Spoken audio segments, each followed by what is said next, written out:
오늘은 부자가 되기 위한 마인드를 배울 수 있는 책 2권을 소개해 드리도록 하겠습니다. 영어 원서를 읽는 주된 이유는 영어 실력도 향상시키면서 책도 읽을 수 있는 것이죠. 보통 원서 읽기를 하시는 분들이 넌픽션보다 픽션이 더 쉬울 거라고 생각을 하시고 소설만 읽는 경우도 많은데, 사실 자기계발서 같은 넌픽션 중에는 일반적인 소설책보다 어휘나 문장이 더 명료하고 간단해서 쉽게 읽히는 경우가 많습니다. 오늘 소개하는 책도 그런 책입니다. 물론 본인에게 전혀 관심이 없는 분야의 넌픽션 책이라면 책 내용 자체가 눈에 안 들어와서 상대적으로 어렵게 느끼실 수는 있습니다. 하지만 평소에 자기계발서나 부에 관한 책에 관심이 많으신 분들이라면 흥미롭게 읽으실 수 있는 책입니다. 지금까지 소설만 읽으셨다면 이번 기회에 그동안 관심 있었던 자기계발서 같은 책도 읽어보시면서 넌픽션은 모두 어렵다는 편견을 깨실 수 있었으면 좋겠습니다.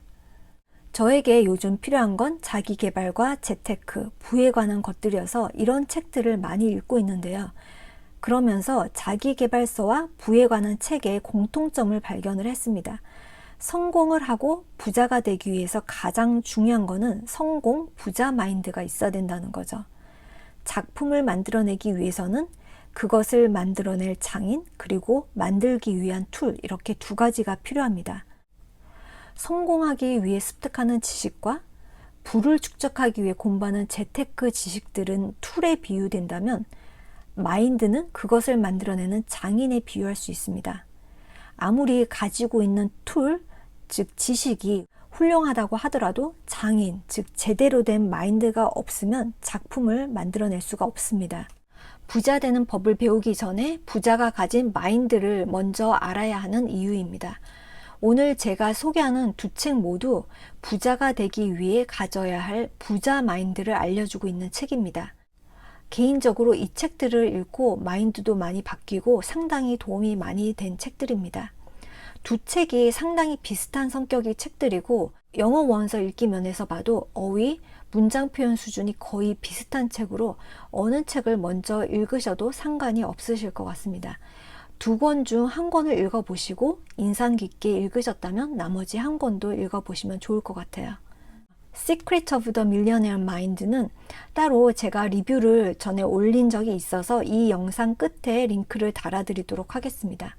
간단히만 요약해서 말씀드리면, 부자들이 가지고 있는 마인드를 17가지로 정리해서 알려주고 있고, 기존에 우리가 갖고 있는 마인드를 부자 마인드로 바꿔주는 방법도 알려주고 있습니다. 이 책의 경우는 제가 매일 필사를 하고 매일 아침 산책 시간에 1시간 동안 오디오북도 듣고 있어서 지금까지 20번도 넘게 읽었을 정도로 제가 많이 배웠고 좋아하는 책입니다. 개인적으로 Secret of the Millionaire Mind를 더 추천하기는 하지만 How to Think Like a Millionaire의 경우는 Secret of the Millionaire Mind보다 페이지당 글밥도 적고 114페이지로 상당히 얇은 책이어서 두꺼운 책에 부담을 느끼시는 분들이라면 얇은 책을 먼저 읽으시는 것도 좋을 것 같습니다. 이 책은 총 7개의 챕터로 구성이 되어 있습니다. 많은 내용을 담고 있는데 그중 몇 가지를 소개해 드리도록 하겠습니다. 성공은 습관이라고 말을 하고 있습니다. 성공은 우연히 운에 의해서 이루어진 것이 아니라 명확한 원칙에 의해서 계획적으로 적용된 것이고, 신념을 갖고 열정을 행동으로 바꾼 사람들의 것이라고 말을 하고 있습니다. 수많은 스타들과 성공한 사람들을 보면서 최고의 위치에 있는 사람들이 그 자리에 오르기까지 끊임없이 노력한 과정을 보지 못하고, 사람들은 그들이 단지 운이 좋아서 하룻밤 사이 성공한 사람들이라고 생각하는 경향이 있습니다. 더스틴 호프만이란 배우는 내가 하룻밤 사이 성공하기 위해 10년이 걸렸다는 농담을 했다고 하는데, 이런 상황을 잘 표현을 하고 있죠. 중요한 사실은 최고의 자리에 오른 사람들도 성공하기까지 수많은 실패를 경험했다는 것입니다. 하지만 이런 이야기를 모르기 때문에 많은 사람들은 그들과 같이 하룻밤 사이 성공을 꿈꾸다가 한두 번의 실패에 좌절하고 바로 포기해버리고 맙니다. 결정에 관한 이야기도 나오는데요. 옳은 결정을 내리는 것은 성공에 있어서 무척 중요한데 이것은 타고난 능력이 아니라 길러지고 향상될 수 있다고 합니다. 옳은 결정을 하기 위한 방법을 몇 가지 제시를 하고 있는데 이 부분도 읽어보시면 도움이 되실 것 같습니다. 확언, 시각화의 중요성도 말을 하고 있는데요.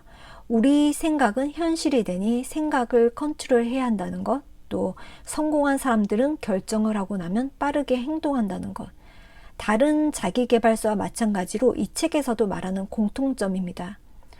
공통적으로 주장한다는 건 그만큼 당연하다고 생각해도 주의 깊게 생각해 볼 필요가 있을 것 같아요. 사실 자기계발서를 읽어보면 지금까지 전혀 모르는 사실을 말하고 있지는 않습니다. 하지만 우리가 행동으로 이루지 못하는 것은 몰라서가 아니겠죠. 책을 통해 반복적으로 접하면서 계속 리마인드하고 그렇게 성공 마인드와 시각을 갖춰 나갑니다. 부에 관한 이야기를 하고 있어서 단순히 돈 버는 방법, 부자 되는 방법에 대해 알려주는 책이라고 생각할 수 있는데 이런 책이 자기계발서의 완결판이 아닐까 싶습니다. 영어 공부, 운동, 명상, 독서, 미라클 모니. 우리가 이렇게 끊임없이 자기 개발을 하는 것은 계속 성장을 해 나가면서 자신이 원하는 모습의 사람이 되기 위해 노력을 하는 거잖아요. 성공과 부는 이런 노력의 결과물로 나타납니다. 성공, 부자 마인드와 자기 개발 마인드는 같다고 할 수 있습니다. 부자가 되기 위한 사람뿐만 아니라 성공, 인간관계 등 삶의 전반에 적용할 수 있는 내용들입니다. 지금까지 부자가 되기 위해 필요한 부자 마인드를 가질 수 있는 책 2권을 소개해 드렸습니다. 영어 원서 읽으면서 영어 실력도 쌓고 싶고 부자도 되고 싶다면 꼭 읽어보시길 추천드리겠습니다. 이 영상이 도움이 되셨다면 구독과 좋아요 꼭 눌러주세요.